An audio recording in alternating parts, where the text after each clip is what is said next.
हिवाळी अधिवेशनाच्या दुसऱ्या आठवड्याच्या 5व्या दिवसामध्ये आपण आता आहोत। आपल्यासोबत पुरुषोत्तम खेडेकर सर आहेत। सर, काय सांगणार? मराठा आरक्षणाचा विषय आज ARDवर आहे। गेल्या 6 ते 7 महिन्यापासून मराठा आरक्षणाचा जो विषय आहे तो चर्चेला जातोय।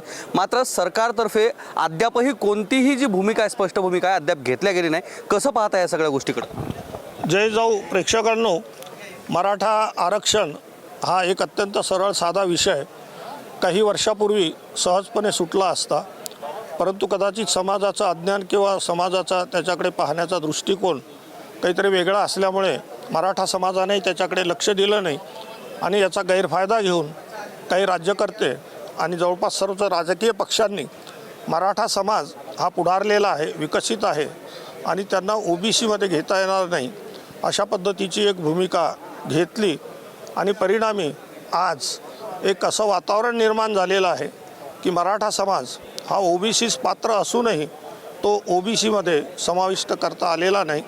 आजच्या परिस्थितीमध्ये ज्या पद्धतीने ते एक वातावरण चिघळलेलं आहे त्यातून मराठा समाजाला OBC आरक्षण मिळेल की न मिळेल हा भाग जरी सोडला तरी त्याचं एक दुसरंच एक बाजू जी आहे ती एकमेकावर आरोप प्रत्यारोप करून आज जो काही मराठा विरुद्ध OBC असं वातावरण तयार केलेलं आहे ते अत्यंत वाईट आहे, चूक आहे आणि असं होऊ नये अशी मराठा सेवा संघाची इच्छा आहे। परंतु राज्यकर्त्यांनी किंवा या काही विशिष्ट लोकांनी जे काही सुरू केलेलं आहे ते थांबवावं एवढीच आपल्या माध्यमातून सर्वांना माझी विनंती आहे। गोपीचंद पडळकरांचं आज सकाळचं वक्तव्य आहे। त्यांनी सांगितलं की मराठ्यांनाच नाही तर इतर कोणत्याही प्रवर्गाला OBCमध्ये सामील करून घेण्यात येऊ नये, कारण मराठा समाज हा उच्चवर्णीय आहे, त्यामुळे त्यांना समाविष्ट करून घेण्यात येऊ नये असं त्यांनी भूमिका मांडलेली आहे। राज्य मागासवर्ग आयोग काय म्हणेल ते फायनल आहे, बाकी कोणी काय बोलो हा त्यांना अधिकार आहे, ते बोलत राहतात आणि सामाजिक जे काही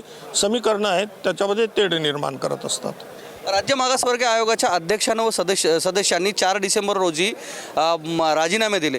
4 डिसेंबरचे राजीनामे 9 डिसेंबरपर्यंत अद्यापर्यंत सरकार काळातही ते सभागृहाच्या पटलावर ठेवण्यात आले नव्हते। मात्र राज्य मागासवर्गीय आयोगातील सदस्य आणि अध्यक्ष या पद्धतीने राजीनामा देतात, या गोष्टीकडे आपण कशी पाहता?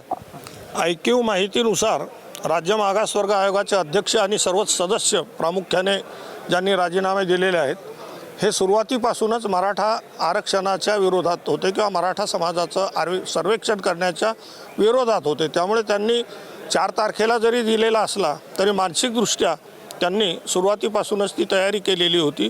त्यामुळे त्यात असं काही धक्का लागण्यासारखं काहीच नाही। ह्या गोष्टी होत असतात, चालत असतात।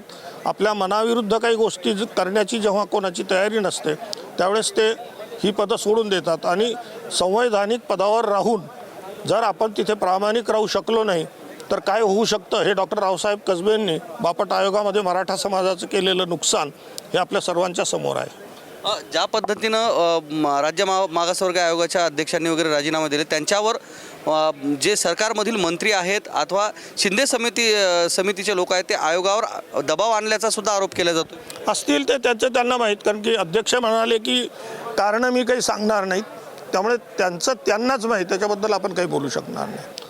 तर राज्य सरकारच्या कक्षेमध्ये अधिकारामध्ये मराठा समाजाला OBCमध्ये समाविष्ट करणे किंवा न करणे हे एकमेव आहे।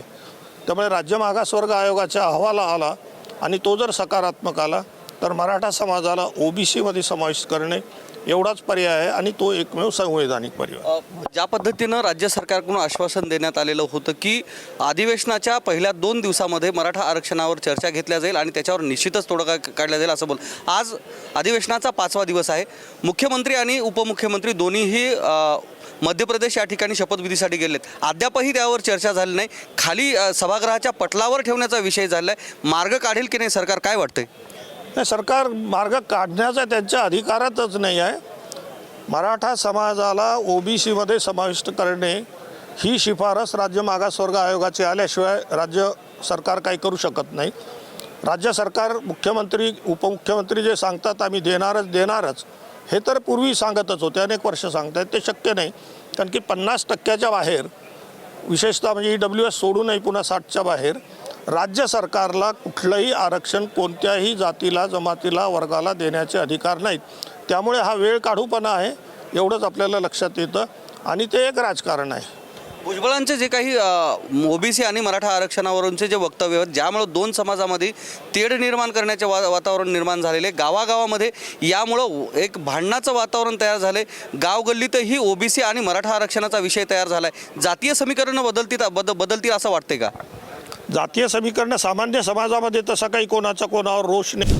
तर राज्य सरकारच्या कक्षेमध्ये अधिकारामध्ये मराठा समाजाला ओबीसीमध्ये समाविष्ट करणे किंवा न करणे हे एकमेव आहे.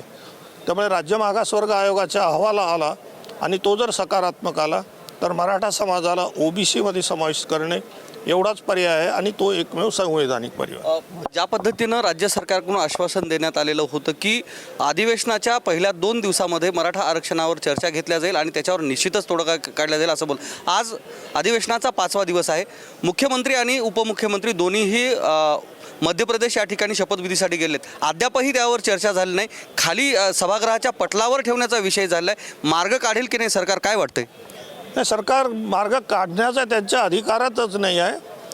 मराठा समाजाला ओबीसीमध्ये समाविष्ट करणे ही शिफारस राज्य मागासवर्ग आयोगाची आल्याशिवाय राज्य सरकार काही करू शकत नाही. राज्य सरकार मुख्यमंत्री उपमुख्यमंत्री जे सांगतात आम्ही देणारच हे तर पूर्वी सांगतच होते, अनेक वर्ष सांगतात. ते शक्य नाही, कारण की 50% बाहेर, विशेषतः म्हणजे EWS सोडूनही पुन्हा 60च्या बाहेर राज्य सरकारला कुठलंही आरक्षण कोणत्याही जातीला, जमातीला, वर्गाला देण्याचे अधिकार नाहीत. त्यामुळे हा वेळ काढूपणा आहे एवढंच आपल्याला लक्षात येतं आणि ते एक राजकारण आहे. भुजबळांचे जे काही ओबीसी आणि मराठा आरक्षणावरूनचे जे वक्तव्य आहेत, ज्यामुळं दोन समाजामध्ये तेढ निर्माण करण्याचे वातावरण निर्माण झालेले, गावागावामध्ये यामुळं एक भांडणाचं वातावरण तयार झाले, गावगल्लीतही ओबीसी आणि मराठा आरक्षणाचा विषय तयार झाला आहे. जातीय समीकरणं बदलतील असं वाटते का? जातीय समीकरणं सामान्य समाजामध्ये तसा काही कोणाचा कोणावर रोष नाही. हा कोणी आवरच आहे आणि ते देवेंद्र फडणवीसांना टार्गेट करण्यासाठी उभं केलेले आहेत असंही आरोप केला जातोय. हे आरोप प्रत्यारोप काय होतं त्याच्याबद्दल मी काही बोलू शकणार नाही. जे ज्याचा त्याचा विषय आहे, तो काही मराठा सेवा संघाचा प्रश्न नाही. सरकार वाटतंय येत्या सरतेशेवटी जे काही वेळ दिलेला आहे मराठा समाजासाठी आरक्षणाचा, त्यावेळेमध्ये नक्कीच आरक्षण देईल? बिलकुल देऊ शकणार नाही, देणं शक्य नाही, त्यांच्या कोणाच्याही अधिकारात नाही. त्यामुळे आहे तोपर्यंत वेळ काढणे एवढंच त्यांच्या अधिकारात आहे. सरकारची टोलवाटोली चालू आहे काय? 100% टोलवाटोली, दुसरं काहीच नाही आहे आणि त्याच्याशिवाय त्यांच्याकडे पर्याय नाही. मराठा समाजाला फक्त अडकून ठेवण्याचा प्रकार होतोय. तसंही म्हणलं तरी हरकत नाही. बिलकुल 100% तसंच होत आहे सध्या तरी. धन्यवाद. मराठा आरक्षणावरून फक्त सरकार टोलवाटोली करत आहे आणि दरम्यान जो दिलेला कालावधी आहे त्या कालावधीत निश्चितच हे सरकार मराठ्यांना आरक्षण देणार नाही, कारण ते त्यांच्या अखत्यारीत येत नसल्याचं यावेळी पुरुषोत्तम खेडेकर यांनी सांगितलेलं आहे. कॅमेरामन दीपकसह मी धनंजय सोळंके, मॅक्स महाराष्ट्र, नागपूर.